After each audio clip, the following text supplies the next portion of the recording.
Praise the lord. মৰমৰ ভাই ভনীসকল, মই Godfrey, youth president Khomtai বাপ্তিষ্ট search হৈ আপোনালোকক সকলোকে প্ৰভু যীশু খ্ৰীষ্টৰ নামত নমস্কাৰ জনালো। প্ৰিয়সকল, আমি এই কথা স্বীকাৰ কৰিব লাগিব যে আজি পৃথিৱীত চাৰিওফালে ভয় ভয় আৰু কেৱল ভয় বিৰাজমান হৈ আছে। সকলোৱে আজি ভয়ত আতংকিত হৈ আছে।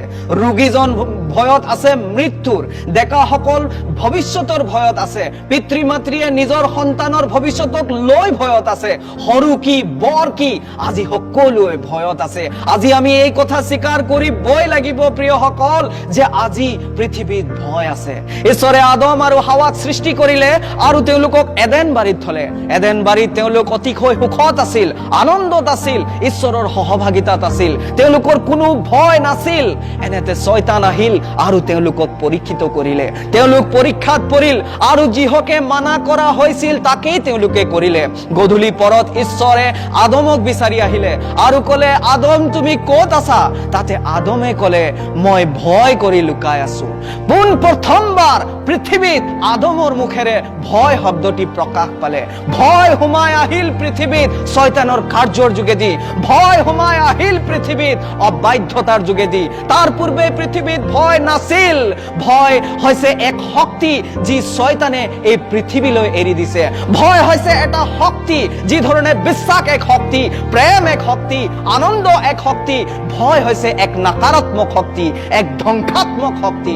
সেয়ে প্ৰভু বা তেওঁৰ দূত যেতিয়াই প্ৰকট হয় তেওঁলোকে প্ৰথমে ভয় নকৰিবা বুলি কয়। ভয়ে আমাৰ মনত প্ৰভাৱ পেলায়, ভয়ে আমাৰ আবেগত প্ৰভাৱ পেলায়, ভয়ে আমাৰ জীৱনত প্ৰভাৱ পেলায়, ভয়ে আমাৰ ৰিলেশ্যনশ্বিপ নষ্ট কৰি দিয়ে, আমাৰ সম্বন্ধ নষ্ট কৰি দিয়ে, আমাৰ ভৱিষ্যত নষ্ট কৰি দিয়ে, আমাৰ ঘৰ, আমাৰ পৰিয়াল, আমাৰ চাকৰি, ব্যৱসায় সকলোতে ভয় প্ৰভাৱ পেলায়।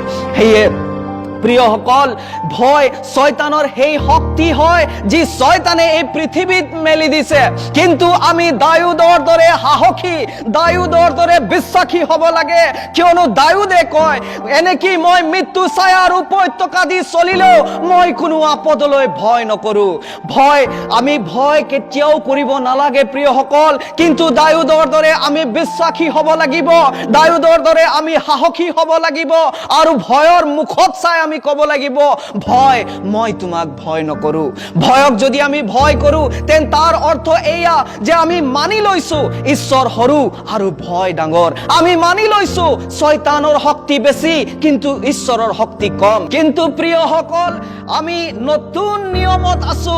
ঈশ্বৰ আমাৰ কাৰণে আছে এনে নহয়, ঈশ্বৰ কেৱল আমাৰ পক্ষে আছে এনে নহয়, ঈশ্বৰ আমাৰ লগত আছে কেৱল এনে নহয়, কিন্তু ঈশ্বৰ আমাৰ ভিতৰত আছে, ঈশ্বৰ আমাৰ ভিতৰত নিবাস কৰে।